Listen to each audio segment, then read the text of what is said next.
Hello class. For this problem, subukan naman natin sagutan itong example using the Jacobi method, no? So, basahin ko lang yung problem natin, no? Imagine a small truss bridge where we need to find the vertical displacement or the settlement at four specific points, so W, X, Y, and Z, when a heavy truck passes over. So based on the stiffness of the steel members, we derive the following system of linear equations represented by KD equals F. So the equation 1 is 10W minus X plus 2Y equals 8. Equation 2 is 2W minus X plus 10Y minus Z equals negative 11. The equation 3 is negative W plus 11X minus Y plus 3Z equals 25. And the fourth equation is negative W plus 3X plus 8Z equals 15. No? So, solve for the values of the displacement W, X, Y, and Z using the Jacobi method. Set W or the initial values of W, X, Y, and Z to be 0 and perform 5 iteration, no? So here, let's now try to solve for this, no? So for the solution, isulat ko lang yung equation natin na mas kompleto yung variable. So halimbawa, no, for equation 1, um, yung variable natin doon ay, sorry, i-ano ko lang to, no?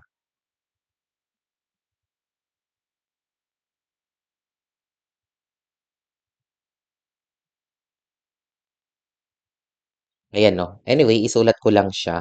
So, that is 10W minus X plus 2Y. Maglagay lang ako ng 0Z is equal to 8 para kumpleto siyang tingnan. So, ito naman 2W minus X plus 10Y minus Z is equal to negative 11. Yung sumunod, negative W plus 11x minus y plus 3z is equal to 25 and yung last negative w plus 3x plus plus 0y then plus 8z is equal to 15, no?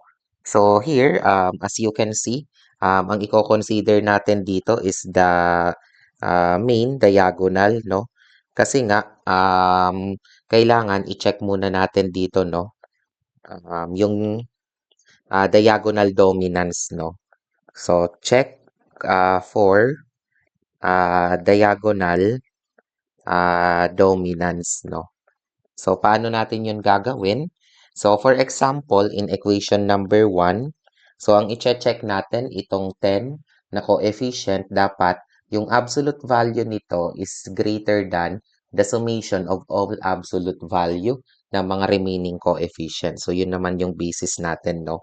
So, the absolute value of 10, check natin if that is the absolute greater than of the absolute value of negative 1 plus the absolute value of 2 plus the absolute value of 0. Kasi di ba ito, no? Yung x negative 1, yung y positive 2, and yung c is 0. So, syempre, the absolute value of 10 is 10, and ito naman, pag inad mo, that's 3. So, that is greater than, kaya okay ito. Nakukuha po, no? So, yung next, proceed tayo sa equation number 2. So, ganun din, the absolute value of negative 1. Again, no, this is checking for the diagonal dominance ng ating linear system.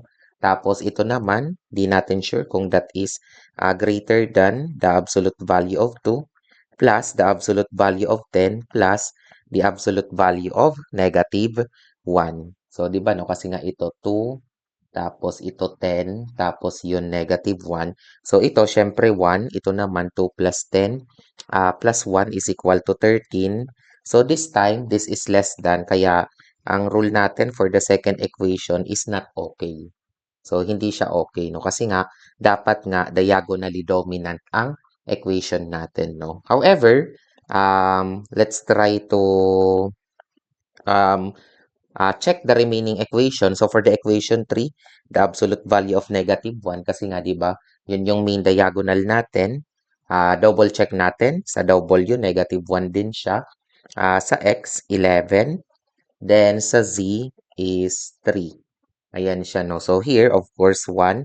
Ito naman, negative 1 ay 1 plus 11 plus 3. So, pag inad mo siya, 15. 'Di ba, no? And unfortunately, less than ulit siya, no? So, therefore, for the third equation, hindi pa rin siya okay. So, hindi siya nagkaroon ng diagonal dominance, no? But finally, for equation number 4, ayun na nga, yung naka-diagonal is 8. So, i-check natin siya, the absolute value of negative 1. Ito, no? Tapos, plus the absolute value of 3, plus the absolute value of 0. But this case, ito 8. Ito naman, 1 plus 3 plus 0 is 4. So, this is greater than, kaya okay siya. So as you can see, nung chinek natin yung diagonal dominance ng ating equation class, may dalawa tayong parts na hindi naging dominant, no? And normal yun, no? Na sa unang tingin, hindi talaga sila nagiging dominant, no? Katulad nitong problem natin, no? So ngayon, yung equation 1 and equation 4, okay na tayo dito kasi nga na-check na natin. So ang problema na lang natin is the equation 2 and equation 3. So meron pa tayo ditong paraan para ma-double check natin yung diagonal dominance or para ma-prove natin yung diagonal dominance. Ang pwede natin ditong gawin is baliktarin natin class yung positioning ng equation 2 and equation 3. Kapag ganito, no? Buti sana yung katulad dun sa unang example na unang check pa lang na establish na yung diagonal dominance, no? So now, dito meron tayong dalawang equation na hindi naka-establish ng dominance niya. So maybe ang gawin natin, pagbaliktarin lang natin yung equation 2 and equation 3, no? So kasi nga sila yung hindi, no? Try lang natin. Pero tandaan nyo to, no? Wala itong kasiguraduhan, no? Kasi nga, may mga equations naman talaga na hindi mo or imposibleng maging diagonally dominant. Okay, no? Again, may mga equations talagang hindi na talaga magiging dominant and kapag ganun, wala kang choice but to use any method of solving which are the previously discussed methods like the Gauss elimination or the Gauss-Jordan or the Cramer's rule, no? Pero sige, no? Try lang natin. So, i-interchange natin, no? Yung equation 2 and equation 3. So, literal, pagbabalik-tarin lang natin. So, here, ito na yung equation 1, equation 3, equation 2, and equation 4. So, isulat ko lang ulit, 10W minus X plus 2Y, then plus 0Z is equal to 8. And for the equation 3, negative W plus 11x minus y plus 3z is equal to 25. For the equation 2, 2w minus x plus 10y minus z is equal to negative 11. Then, syempre, for the fourth equation, negative w plus 3x plus 0y plus 8z is equal to 15. So, syempre, as a rule, i-consider ulit natin yung magiging main diagonal niyan. So, of course, i-check na lang natin, no? Ulit yung diagonal dominance. Check for diagonal dominance, no? However, kanina, hindi naman natin binaliktad yung equation 1 saka equation 4. So, kumbaga, para makatipid na sa oras, as is na yon nakukuha po, no? Again, wala naman tayong ginalaw for equation 1 and 4, kaya okay na to. Ilagay ko na lang siya dito, no, para makatipid tayo. So, yung next na i-consider natin dito is yung equation 3, which is this time, yun na yung pangalawa. And to assert the diagonal dominance, so the absolute value of 11, kasi nga, di ba, yun na yung mean diagonal equals the absolute value of negative 1 plus the absolute value of negative 1 para sa y plus the absolute value of 3. And here, 11 ito, yung nasa kaliwa, ito naman pag inad mo, that is 5. So here, 11 is now greater than 5. Kaya yung equation 3, na-assert na niya yung kanyang diagonal dominance, no? So, ganun, no? Babaliktarin mo lang yung pagkasulat niyan, no? Then next, na gagawin mo dito for the equation 2, kasi yun na lang yung last chance natin. So, here, the absolute value of 10 blank the absolute value of 2 plus the absolute value of -1 plus the absolute value of -1. Ito siya, no? 2, -1, -1. So, ito, 10. Tas ito naman, pag inad natin 4, so 10 is greater than 4. Therefore, okay, no? So, ayun na siya, no? Simply by rewriting the equation, ayun na nga, na-assert na natin or na-determine na natin na may diagonal dominance pa rin yung linear system natin. And because of that, it just means that the system is solvable using the Jacobi method, no? So now, dahil na-assert na nga natin yung diagonal dominance, ang next na gagawin natin is i-derive na natin yung equation for W, X, Y, and Z, no? So, derive the equation for W, X, Y, and Z.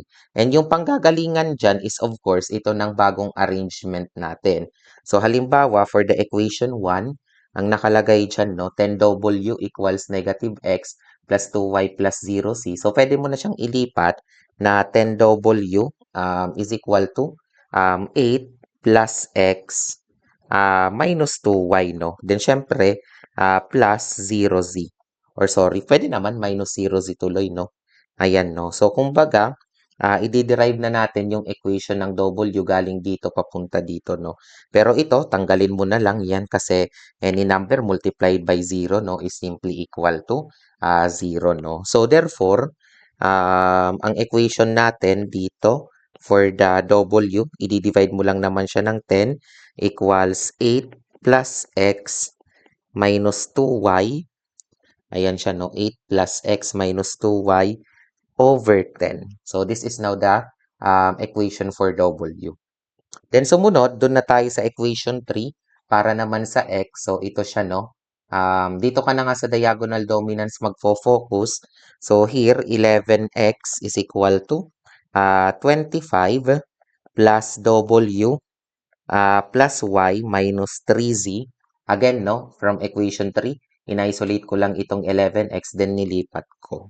So, therefore, yung magiging equation na natin ng x is equal to 25 plus W plus Y minus 3Z all over 11. Ayan na siya, no? So, yun na po yung ating equation number 2. 3. And that is for the value of x, no? Ayan na. So, yung next na gagawin natin, para naman sa equation 2 for the case of y. So, again, tingnan mo itong equation 2 dito sa taas. Kaya dapat 10y is equal to -11 minus 2w plus x plus z. Or therefore, yung y natin is equal to -11 minus 2w plus x plus z over 10. So, ayan na siya. And finally, for the equation number 4, here, that's -w, Siyempre, isolate mo dito yung z, kaya dapat 8z is equal to 15 plus w minus 3x minus 0y. 'Di ba, no? In other words, ililipat mo itong lahat doon, no? Pero syempre, tanggalin mo na to, then i-derive mo na yung magiging equation ng z. Kaya yung z natin is equal to 15 plus w minus 3x over 8. So this is now our equation for W, X, Y, and Z na gagamitin natin for iterative process, no? So now, gawin na natin class yung ano natin, equation. So here, mag-a-iteration tayo and take note, no? Tabular na lang para mas malinis ang ating equation. Tapos, dito yung value ng W. Dito yung value ng x. Dito yung value ng y, tapos dito naman yung value ng z. So, ayun siya, no? Sundin ko lang yung instruction ng problem, no? Ang instruction kasi dyan is dapat daw 5 iteration. So, here, meron tayong 0. Then, i-ano ko lang to, para mas madali na lang sa atin.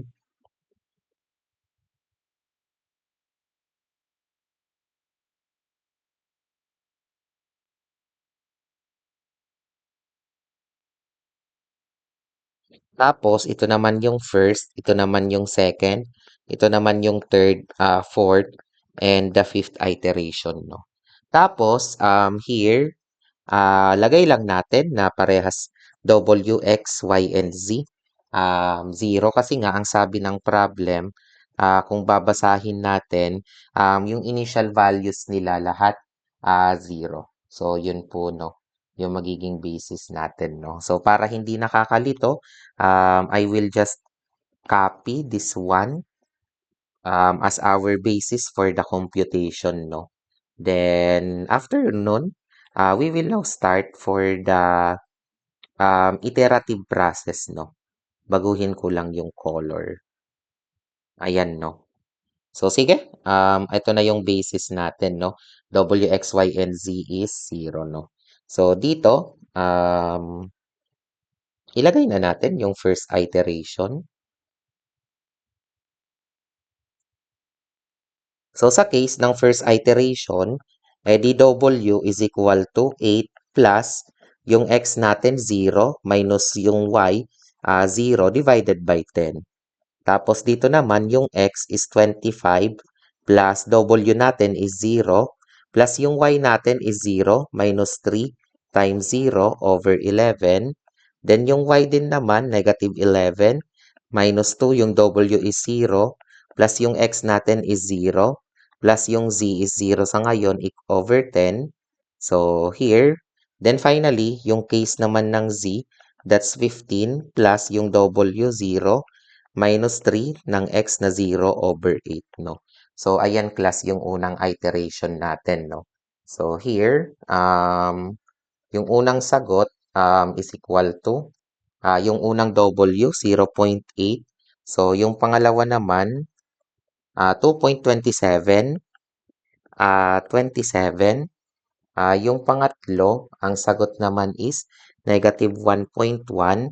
And yung pang-apat, ang sagot is 1.875, no? So, that's how you perform the first iteration. Kaya ilalagay ko dito, 0.8. Dito naman, 2.27, 27. Tapos ito naman, negative 1.1. And ito naman, 1.875, no? So, yan yung sagot ng ating first iteration. And of course, all you need to do is to repeat the same process until we achieve the required number of iterations or until you reach the certain level of accuracy. Okay po, no? So, halimbawa, no, for the second iteration, kasi baka hindi na dun magkasya.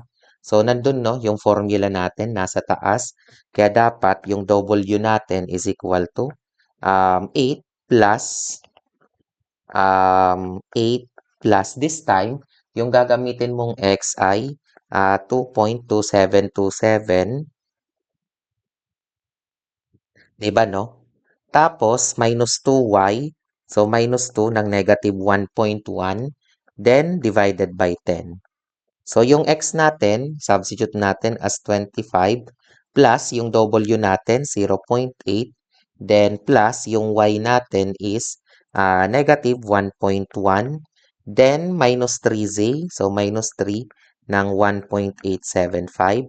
Again, yung syempre, sorry, divided by 11. Syempre, yung isa-substitute nga natin no, is yung mga result ng first iteration. So, sa case naman ng y, that's negative 11 minus 2 times 0.8 plus yung x natin, 2.2727. Then, finally, plus 1.875. So here, divided by 10 as well. And finally, for the z, so that is equal to 15 plus yung W natin, 0.8, um, minus 3 ng 2.27 divided by 8. So, yun siya, no? Compute it simultaneously.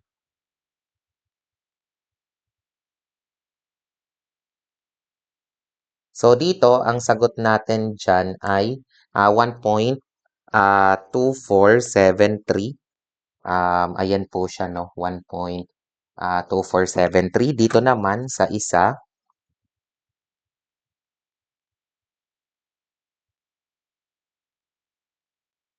ang sagot naman dito ay 1.7341. Tapos dito naman,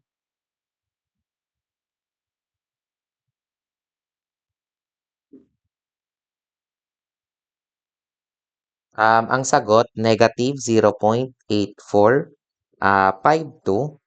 And finally,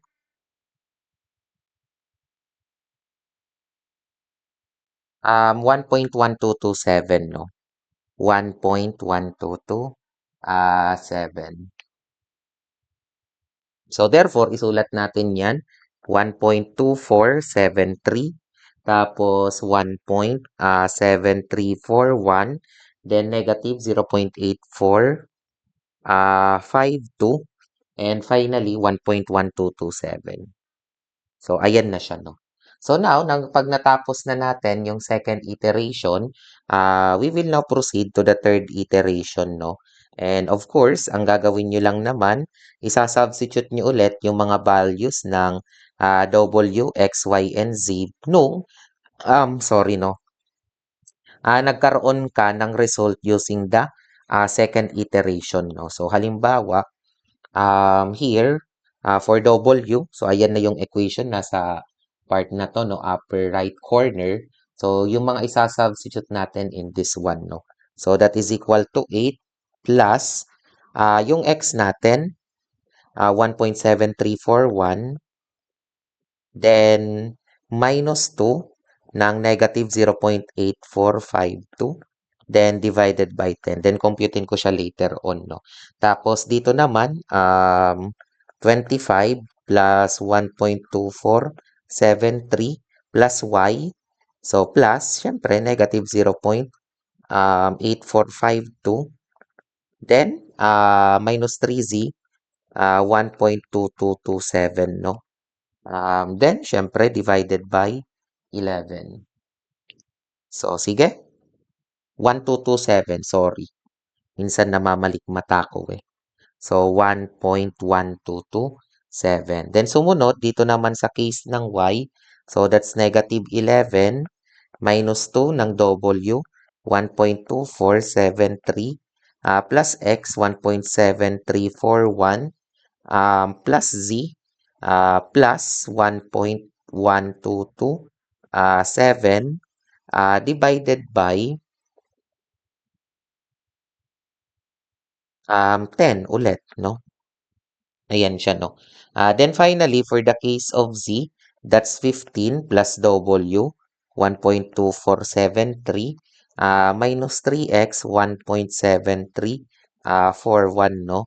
Then divided by 8, no? So the third iteration is,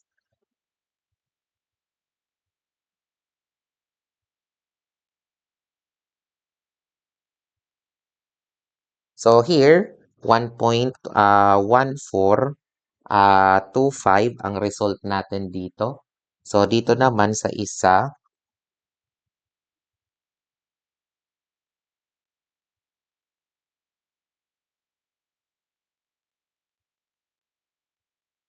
ang sagot ay tama ba? 2 point, may mali ako dito eh.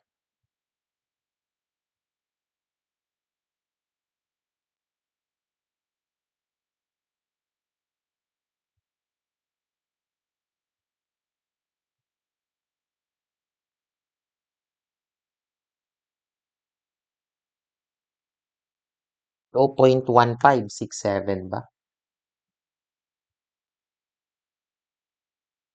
Wait lang ah. I need to double check this.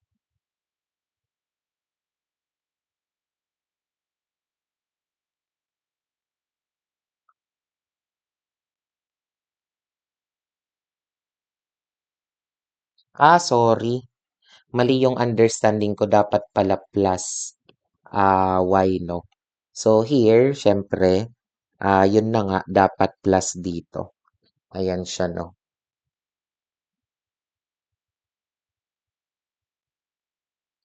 So dapat ang sagot dito is 2.0031. Ayan siya, no? So here, ang isa-substitute 2.0031. So dito naman,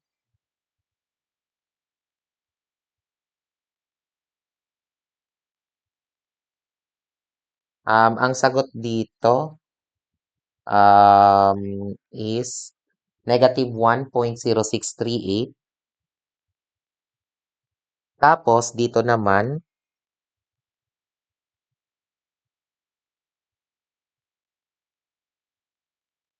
1.3806, no? This is now the answer, no? So, syempre, isusulat natin yan. 1.1425, tapos 2.0031, tapos negative 1.0638, and 1.3806, no? So, natapos na tayo doon sa third iteration. So, syempre, proceed na tayo agad sa fourth, no? So, ayun siya, no? Nakakabagot lang, pero tiyagaan na natin to, no? Para matapos na natin, no? Yung ating analysis, no? So, for the fourth application, so malamang ang isa-substitute mo is the result nung third iteration. So, halimbawa, 8 minus 1.1425 minus 2 ng, um, sorry, 8 minus 2.0031 minus 2 ng negative 1.0638 divided by 10. Dito naman sa x ang isa-substitute natin, 25 plus 1.1425 plus negative 1.0638 minus 3 ng 1.3806 divided by 11. So, dito naman sa y, negative 11 minus 2 ng 1.1425 plus 2.0031. Then, plus 1.3806, then divided by 10. Then finally, for the z, so that is 15 plus 1.1425, then minus 3 ng 2.0031, no? Then divided by 8. So, computein natin to, no?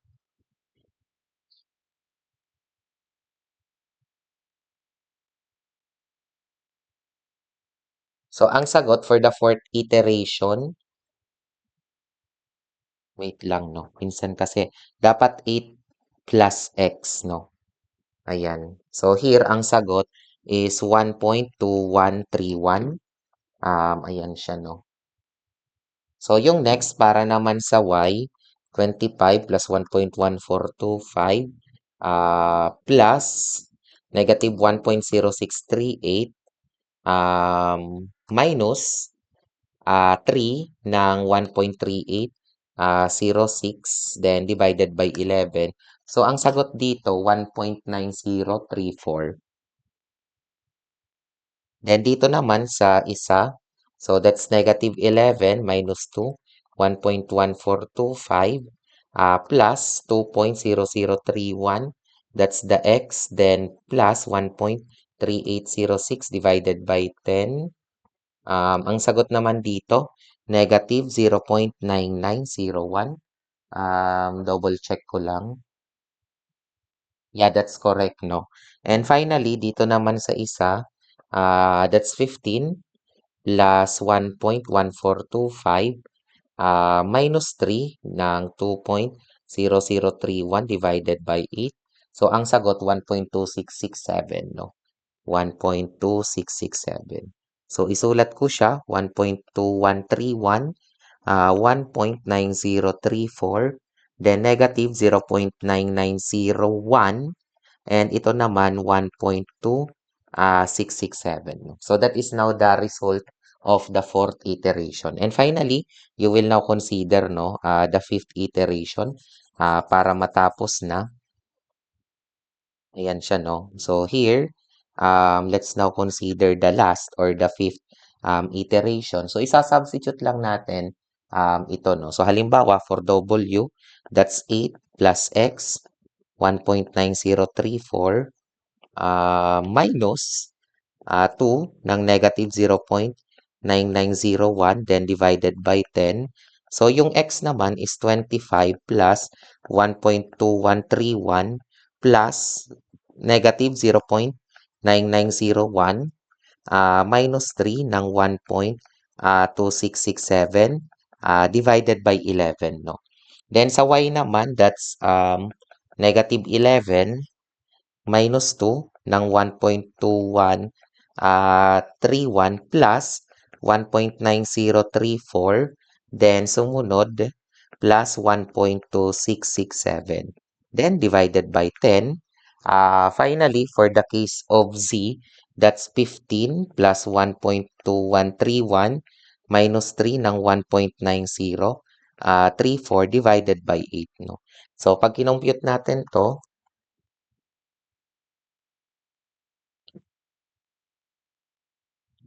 ang sagot dito is 1.1884, no? Based on that, no? So, 1.1884. So, kapag kinompute naman natin, yung pangalawa,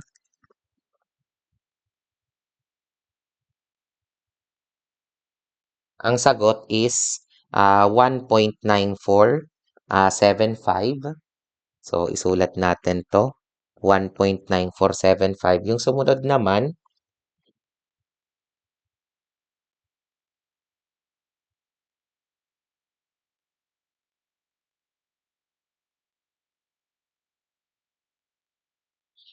negative 1.0256. So, yan yung nahahanap natin. Then, finally, ito namang last ay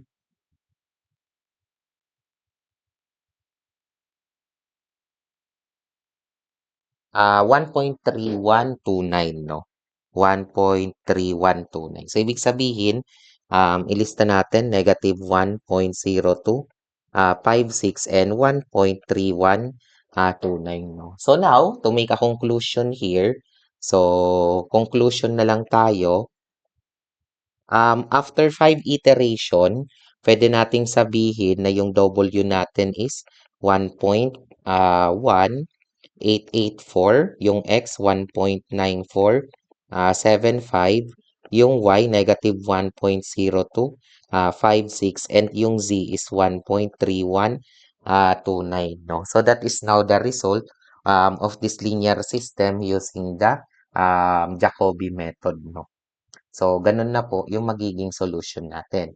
But take note, this is not too accurate kasi nga 5 iteration lang naman yung kinompute natin dito, no? You need to understand that it is, the more number of iterations, edi mas accurate ang magiging final answer natin, no? So, ayun siya. Pero sige na, for the purpose lang naman na ma-discuss natin yung algorithm o yung process ng computation, I think this is now a good approximation because of course, mas magiging accurate ito kapag ginamitan mo to ng computer application, say Excel or MATLAB. But for the meantime, ito na yung sagot natin dyan, no? Using the Jacobi method, no? So thank you so much for your for watching this, and I do hope may natutunan kayong bagong knowledge for today, no? So thank you so much and ingat po kayong lahat.